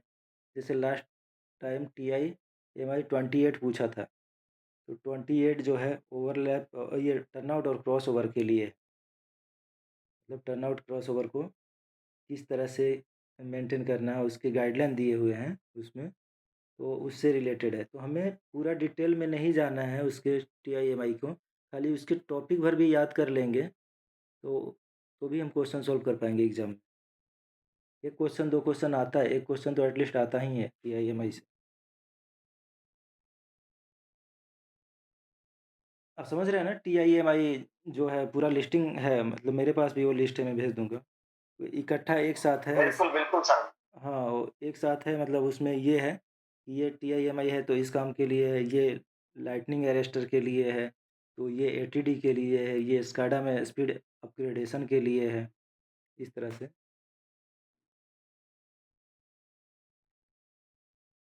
ठीक है, इसमें और कुछ क्वेश्चन हो तो पूछिए, नहीं तो फिर आते हैं अपने सेकंड पार्ट पे।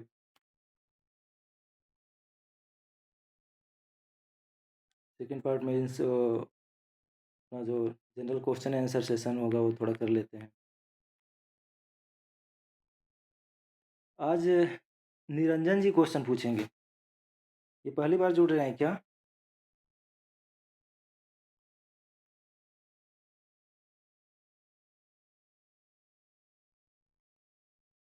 निरंजन जी नहीं है लगता है।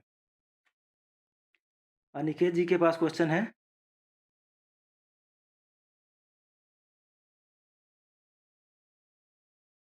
जी सर। हाँ, आप जो क्वेश्चन लिख के लाए हैं उसको आप पूछिए अभी।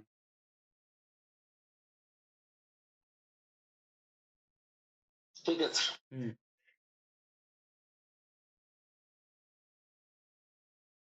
जिसको आएगा वो हाथ खड़ा करेंगे।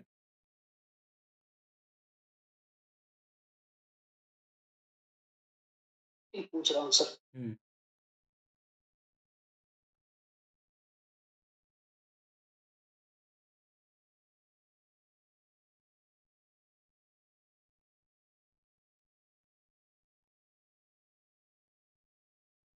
इसमें ऐसा है कि रैंडम किसी को भी, मतलब क्वेश्चन ये 10 या जो भी 15 क्वेश्चन रहता है उसको पूछने के लिए बोला जा सकता है, तो सबके पास रेडी रहना चाहिए।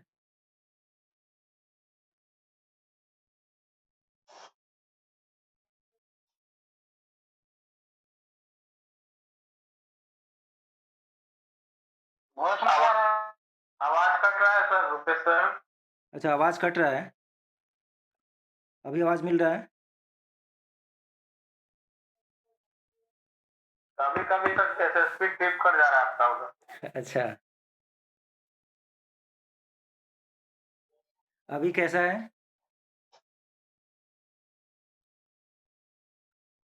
अभी भी बराबर नहीं है सर। अच्छा,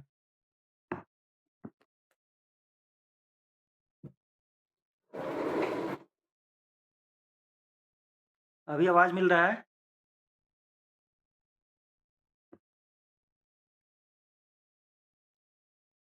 आवाज़ मिल रहा है पंकज जी? हाँ सर, अभी अभी बराबर मिला एकदम। चलिए ठीक। अभी आया अभी आया। वैसे ठीक। वोल्टेज बढ़ाना होगा। चलिए बढ़िया है। वैसे वोल्टेज बराबर नहीं रहेगा तो फिर स्पीड कैसे मेंटेन होगा? चलिए क्वेश्चन। हाँ, वही 19 केवी से नीचे आ गया। हाँ। वैसे 17.5 तक काम चल जाता है कई बार। वो तो लोगों के लिए ना सर। जब भी हो ना तो एक बार लेफ्ट होकर ऐड हो जाइए तो आवाज बराबर लगेगा। उसमें ओएसी के लिए तो ओएसी के लिए 19 के भी ना है सर। उससे हाँ, कम नहीं होना चाहिए। हाँ, ओएसी के लिए शायद सेट 19 ही है। जो एसपी पे रहता है अंडर वोल्टेज रिले, उसका सेटिंग। हाँ, अंडर वोल्टेज यू हुँ, आर। हुँ। ठीक है, तो उसमें डिले आ रहा है। क्वेश्चन जिसके पास है वो पूछ सकते हैं।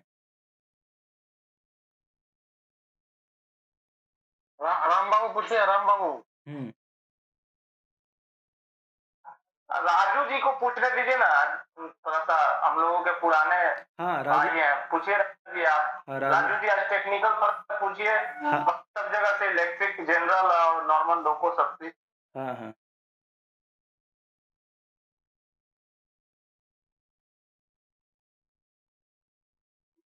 क्वेश्चन लिखे नहीं अभी, जैसे पूछे। कोई बात नहीं। हाँ, ऐसे ही राजू जी, कोई बात नहीं, ऐसे ही 5 क्वेश्चन पूछ दीजिए ना। ठीक ठीक, चलते हम वो एक अर्थ पार्ट जो रिले होता है उस पे कर लेते हैं। हाँ। कि जैसे ऑक्सिलरी कन्वर्टर के अर्थ पार्ट कौन सी रिले है जिसे वो मॉनिटरिंग करता है? ई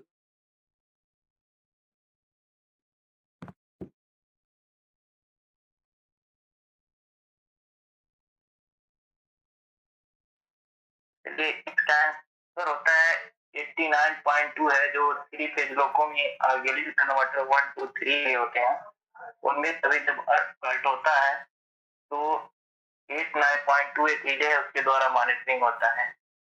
अब इसी के संबंधित है कि हार्मोनिक फिल्टर में यदि अर्थ पार्ट होता है तो कौन सी रिले इसको मॉनिटरिंग करता है?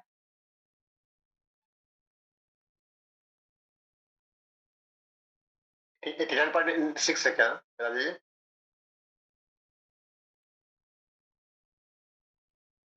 राइट, 89.6 89.6 होगा। 89.6 89.6। चलिए, इसी से रिलेटेड एक और है कि जो हमारे 3 फेज में कंट्रोल सर्किट है, उसमें यदि अर्थ फॉल्ट आता है तो किस रिले के द्वारा मॉनिटरिंग किया जाता है?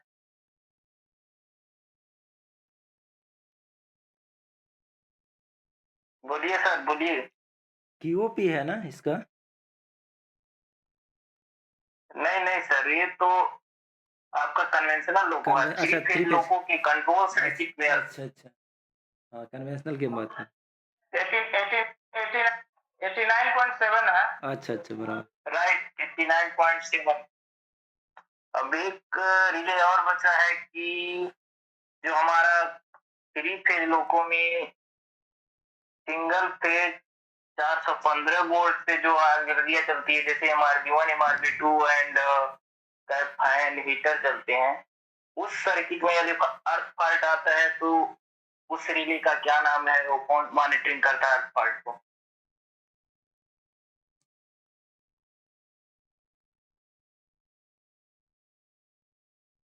प्योर नहीं, 89.5 है क्या? राइट 89.5। ये एलआई के क्वेश्चन में कई पेपर में पूछा था।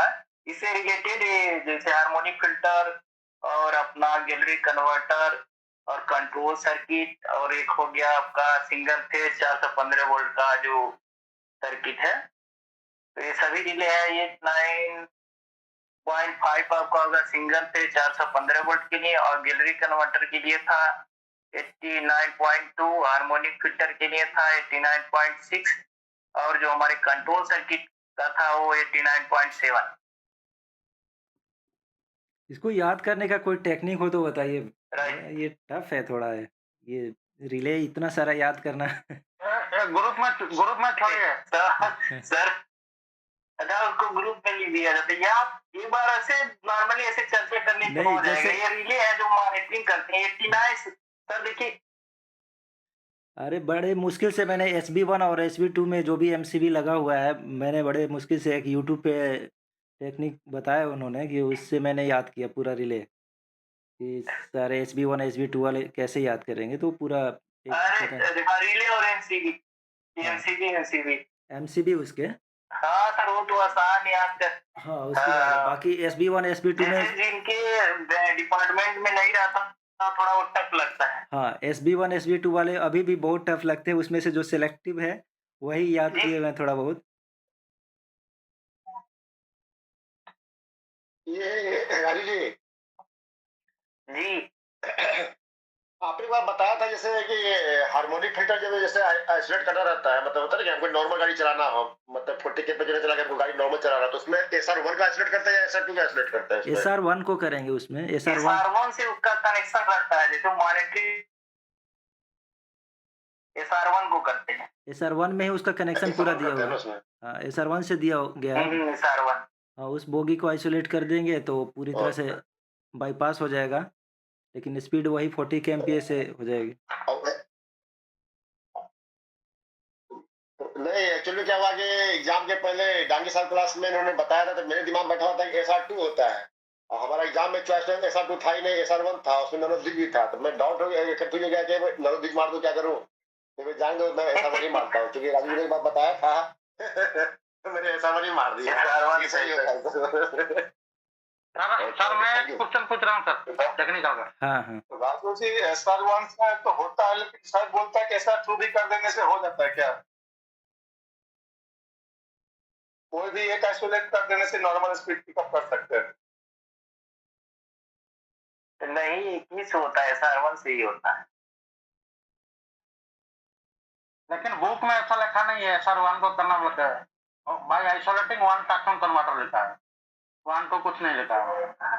झूमर भैया क्वेश्चन नहीं, इधर हम लोग के बुक में लिखा है SR1, लेकिन एक्चुअल में प्रैक्टिकल में कोई भी SR आइसोलेट कर देने से हो जाता है।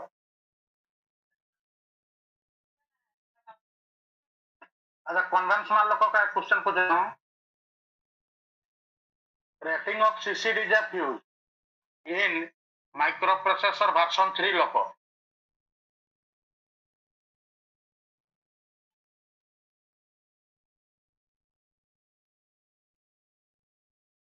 बराबर नहीं मिला, फिर से बोलिए सर।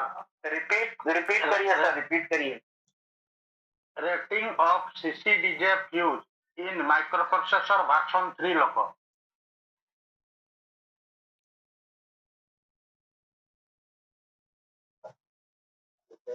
राजू जी बोलिए। 10 ampere. Pankaj ji. CCDJ Raju ji ampere का ना। अच्छा, CCDJ पूछे, CCDJ नहीं होता, CCDJ नहीं लगा होता सर, CCDJ फ्यूज नहीं लगा होता। माइक्रोप्रोसेसर में CCDJ फ्यूज है ही नहीं। CCDJ, हाँ सर, CCDJ नहीं, वही तो बोल रहे हैं। ठीक, वर्जन 3 पूछ रहे हैं माइक्रोप्रोसेसर। कोई भी वर्जन में नहीं रहेगा CCDJ फ्यूज माइक्रोप्रोसेसर में।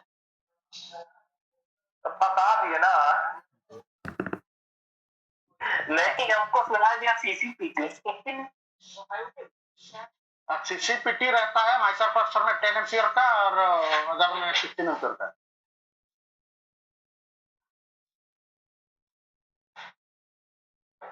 और कोई पूछे? एक ही क्वेश्चन था मेरा, और कोई पूछे?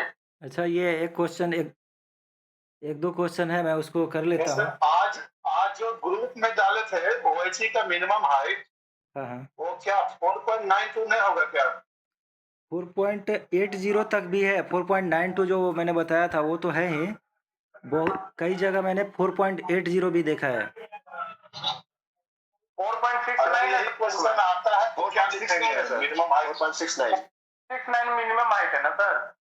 नहीं, 4.92 ही उसमें ऑप्शन के हिसाब से जाना पड़ेगा। कई जगह 4.92 भी दिया रहता है मिनिमम हाइट, और 4.80 भी रहता है। 4.69 अभी तक मैंने कहीं नहीं देखा है।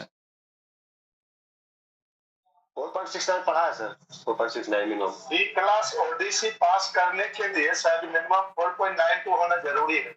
वो नॉर्मल केस नहीं हुआ, ओडीसी के हिसाब से वो हो गया। लेकिन जो ये सर, हाँ, ये सर लिखा हुआ है 25 के भी एसी में कांटेक्ट वायर की न्यूनतम ऊंचाई, ब्रैकेट में लिखा हुआ विशेष परिस्थिति में मिनिमम 4.690। हाँ, वो वही ओडीसी वाला पकड़ के चल रहा है वो। लेकिन ऐसे ये सब कुछ मेंशन नहीं किया, तो हमें 4.92 की तरफ ही जाना है। बाकी लिखा हुआ है 4.92 ज्यादा।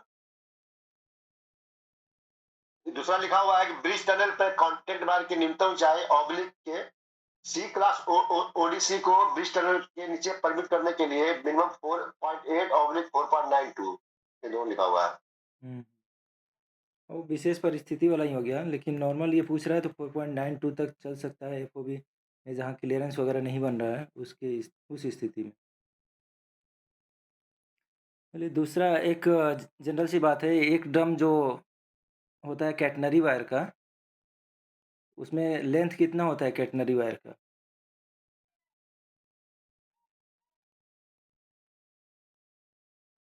क्वेश्चन क्या बोले सर, एक बार और अगले क्वेश्चन सर। एक ड्रम कैटनरी वायर में कितना लेंथ होता है कैटनरी वायर का नॉर्मली? एक फुल ड्रम में सेम ही रहेगा सर, 1500 मीटर ही रहेगा।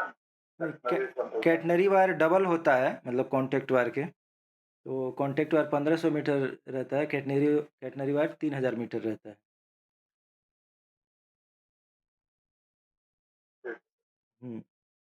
दूसरा है कि DAR पार्ट 3 में किस चीज़ का जिक्र किया गया है?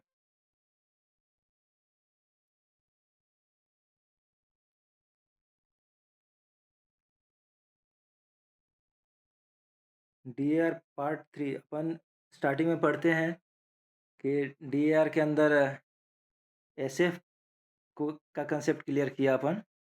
SF बिल्कुल नॉर्मल हो गया है, सभी को याद हो गया है, उससे क्वेश्चन आएगा तो हो ही जाएगा। फिर इसके बाद रूल पे आए, रूल भी धीरे धीरे अपना क्लियर हो रहा है।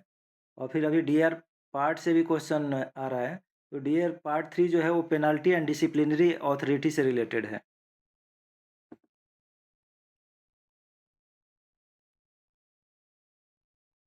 और क्वेश्चन हो किसी के पास तो पूछिए।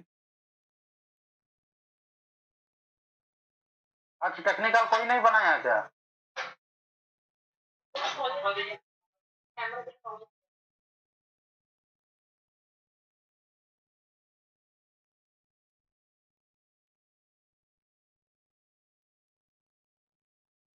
Full form of SCRA।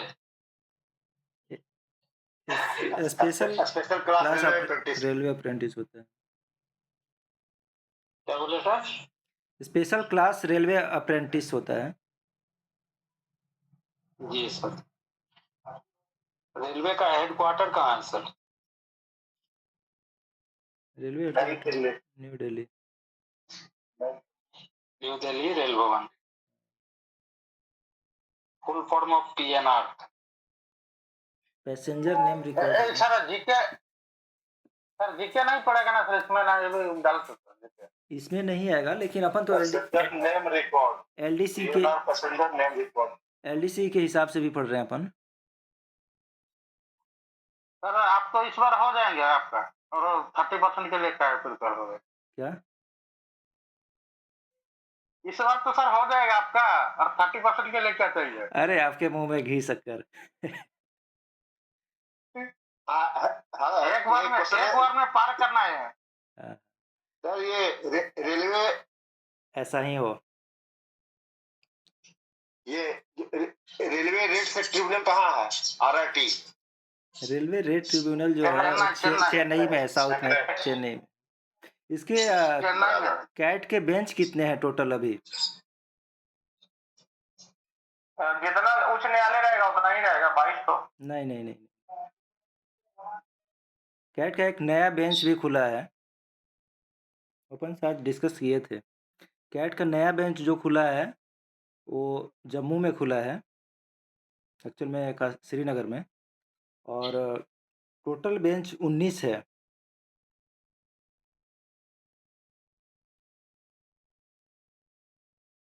तो श्रीनगर का लेकर सर ना। हाँ। एक क्वेश्चन है, previous plan head 52 amenities for staff is merged into plan head. कौन से प्लान हेड में प्लान हेड 52 को मर्ज कर दिया गया है? 53। हाँ, ये कन्फ्यूजन होता है, 53 और 51 में बड़ा कन्फ्यूजन होता है। तो प्लान हेड 51 ही है। और 51 जो है शुभ नंबर माना जाता है, वेलफेयर या फिर किसी भी तरह का न्योता वगैरह दिया जाता है तो 51 दिया जाता है। तो वेलफेयर का जितना काम होता है 51 से होता है। तो प्लान स्टाफ वेलफेयर है तो 51 होगा। और 52 जो था स्टाफ से रिलेटेड जितने अलग अलग चीज़ थे उसको 51 में मर्ज कर दिया गया है। स्टाफ क्वार्टर हो गया या और भी स्टाफ के लिए एमिनिटीज़ जो भी थी सब प्लान हेड 51 में आ गया है। इसका कोऑर्डिनेटिंग ऑफिसर जो होता है, पूछ रहे थे। हाँ वही बता रहे हैं, कोऑर्डिनेटिंग डिवीजन ऑफिस। में अलग रहता है सर। हाँ, डिवीज़न में सीनियर DOM होता है और हेडक्वार्टर में PC होता है। सर उसके बाद आते हैं, at present ministry of how many ministries are included in the central Hindi committee. Central Hindi committee में कितनी मिनिस्ट्री को इंक्लूड किया गया है at present?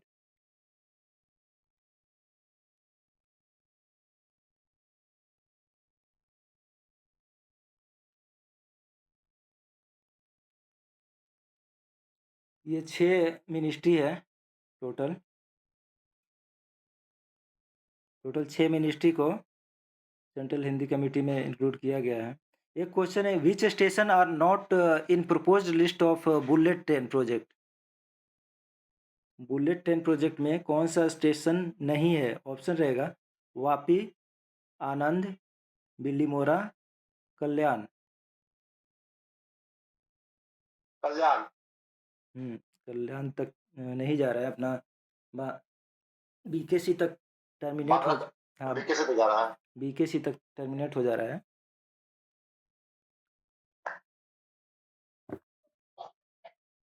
Total chapters in right to information act. 6 chapter है सर।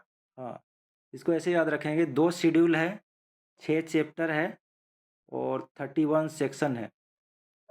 31। हाँ। How many regional office of IRCTC?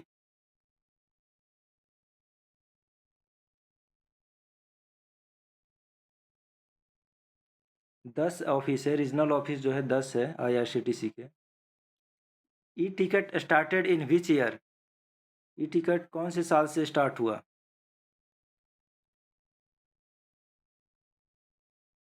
ये start हुआ था 2005 से।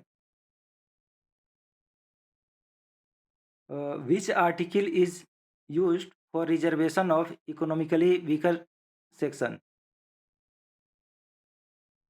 ऑप्शन रहेगा 16(6), 16 क्लॉज 6, 16 क्लॉज 4, 341, 342।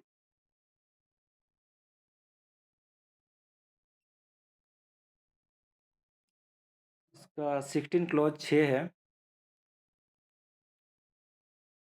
और किस देश में सर्वप्रथम महिलाओं को वोट देने का अधिकार दिया गया था? न्यूजीलैंड।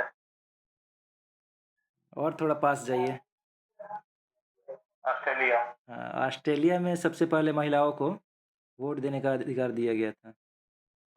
न्यूजीलैंड समलैंगिक है सर। हाँ हाँ वो हाँ, ठीक है। तो क्वेश्चन तो है, और भी कुछ डाउट या किसी तरह का कुछ सवाल जवाब हो तो करिए। पंकज जी पूछिए। हम आज फाइनेंस से लाए हैं। हाँ हाँ, फाइनेंस वाला क्वेश्चन पूछिए। हाँ बोलिए बोलिए। MSOP जी किससे संबंधित है? MSOP 2018 का जी।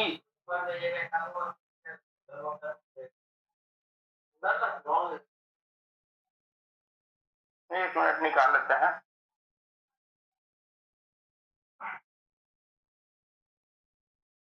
बोलिए ना कोई। Security matter. सिक्योरिटी मैटर है। सिक्योरिटी ना वो क्या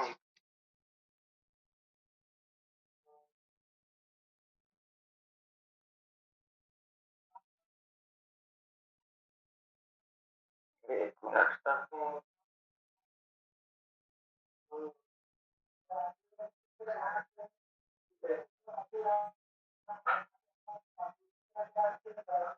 हम क्वेश्चन डाल देते हैं सर, थोड़ा ड्यूटी में नजर तो पूछने में दिक्कत हो रही है। ठीक है, कोई बात नहीं। ठीक है, इसको यहीं पे कंक्लूड भी करते हैं। आगे का टॉपिक हम डाल देंगे ग्रुप में, उसको आगे कंटिन्यू करते हैं। रुपेश सर। हाँ हाँ, बताइए बताइए। सर आपको रिक्वेस्ट है सर, आप थोड़ा TLSC का क्वेश्चन आपका टास्क में रखिए सर हर दिन। ट्रेन लाइटिंग का, ठीक है। अभी मैं कंडीशनिंग का। हाँ कोचिंग कल भैया हम कल TLSC का क्वेश्चन बना के ले आ रहे हैं। ठीक है। ट्रेन लाइटिंग में अभी मैंने कोचिंग को कंप्लीट किया है, तो कोचिंग वाले क्वेश्चन मैं डालूंगा। कोचिंग के जितने सारे चीज़ें हैं, मैंने अभी वो रनिंग में था मेरा, तो उसके क्वेश्चन बहुत सारे हैं मेरे पास, तो उसको डालेंगे। ट्रेन लाइटिंग से 4-5 क्वेश्चन आता है, मानकर चलिए 10 क्वेश्चन आता है अगर जनरल सर्विसेज से, तो 3 से 4 क्वेश्चन ट्रेन लाइटिंग का रहता है। और मेमो EMO से भी कोई डालो। हाँ वो सलेंडर भैया को दे दीजिए ना मेमो। हाँ, वो बेटर बता पाएंगे। वो निकल गए सलेंडर भैया। हाँ वो मेमो बहुत दिन से कर रहे हैं, उनको बहुत अच्छा तगड़ा नॉलेज है उसके लिए। हाँ, मेमो का और तो कुछ इलेक्ट्रिक सर, इलेक्ट्रिक जो जनरल है ना, वो भी 10 क्वेश्चन कोई लाए तो ज्यादा बेटर होता। ठीक है, वो लेके आए उसको मैं डालूंगा। हाँ, आप लाइए और उसको डिस्कस हम कर लेंगे। इलेक्ट्रिकल जनरल वाला मैं डाल दूंगा सर। हाँ ठीक है। इसको सर राजभाषा भी बहुत महत्वपूर्ण है सर। हाँ, राजभाषा नहीं और छूटेगा। डिस्कशन नहीं हो रहा है राजभाषा। राजभाषा के क्वेश्चन नॉर्मली हो जाएँगे 1-2 क्वेश्चन के लिए थोड़ा ज़्यादा मेहनत करना पड़ेगा। अगर 10 क्वेश्चन है ना, तो उसमें से 2 क्वेश्चन एट लीस्ट ऐसा रहेगा, उसी 2 क्वेश्चन को कैच करने के लिए थोड़ा डीप में पढ़ना पड़ेगा।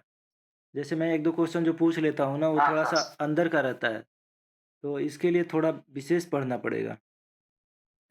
बाकी 5-6 हाँ, वो 6 सर जो जो 4 सब्जेक्ट पढ़े थे ना सर, हाँ। वो राइट है, वो 4 ही होगा। हाँ, हाँ, वो 4 होगा, वो 4 ही होगा। हाँ, प्रांगत जो है हुँ, 2021 में प्रांगत को लाया गया हुँ। लैंग्वेज स्पीकिंग लैंग्वेज के तौर पर, हुँ। और उसका भी कोर्स 25 दिन का ही है। 25 दिन, 20 दिन और नहीं, 20 दिन है, 20 दिन है। लेटेस्ट में क्या पारंगत खत्म हो गया है पंकज जी? पारंगत नहीं है। लेटेस्ट में बोल रहा कि अभी 3 ही फिर बचा है, पारंगत को हटा दिया गया है। नहीं जानते ये पारंगत नहीं है अभी। ये टाइम टू टाइम चेंज होते रहता है ये चीज़ें, है ना? लेकिन कोर्स आए तो अभी नहीं है सर। अच्छा ठीक है। इसका कोर्स ड्यूरेशन जो था वही था अभी प्रेजेंट में नहीं है सर। 25 दिन, 20 दिन, 15 दिन। 20 डेज का है सर। हाँ, और उसका भी 20 नहीं डेज़ सर, था। पारंगत का 20 दिन है। हाँ, पारंगत का 20 दिन है और प्रवीण का भी 20 दिन है और प्राज्ञ का 15 दिन है और प्रबोध का 25 दिन है। तो हिंदी वाला के लिए थोड़ा यही है, थोड़ा अंदर में डीप में थोड़ा पढ़ना पड़ेगा और हिंदी वाला एक तरह से कह सकते हैं बोनस है अपने लिए, क्योंकि उतने ही में मतलब 10 क्वेश्चन 10 नंबर का मतलब आपको बेनिफिट मिलेगा। ज़्यादा सिलेबस नहीं है इसका। जानते हैं रुपेश सर, हाँ, हाँ। हम लोग का जो अभी सिलेबस चल रहा है ना सर, वो बहुत बेहतरीन चल रहा है। अभी जैसे टीआरडी वगैरह ये हो जाएगा, तो फिर उसके बाद सर धीरे-धीरे अभी बहुत समय है सर। अगर हम लोग सब कोई मिक्सअप करेंगे ना तो बहुत चीज, अभी जो 10 चल रहा है ना उसी को सिर्फ डिस्ट्रीब्यूट कर दिया जाए। इसको देखिए अगर 1 महीने जीके को सर अभी जीके को थोड़ा साइड कीजिए सर, 4 महीने के लिए। ठीक है 1-2 क्वेश्चन रहेगा, बाकी इसको साइड ही कर दिया जाएगा।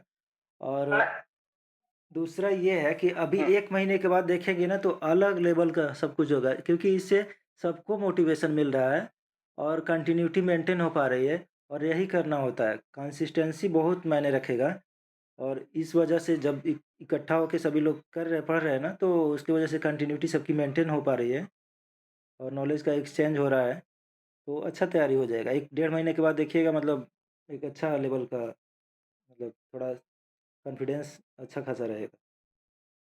फिर इसके बाद एक टेस्ट का भी फॉर्मेट लाया जाएगा, क्वेश्चन कलेक्ट करके और उसको टेस्ट के रूप में लिया जाएगा टेलीग्राम वगैरह पे।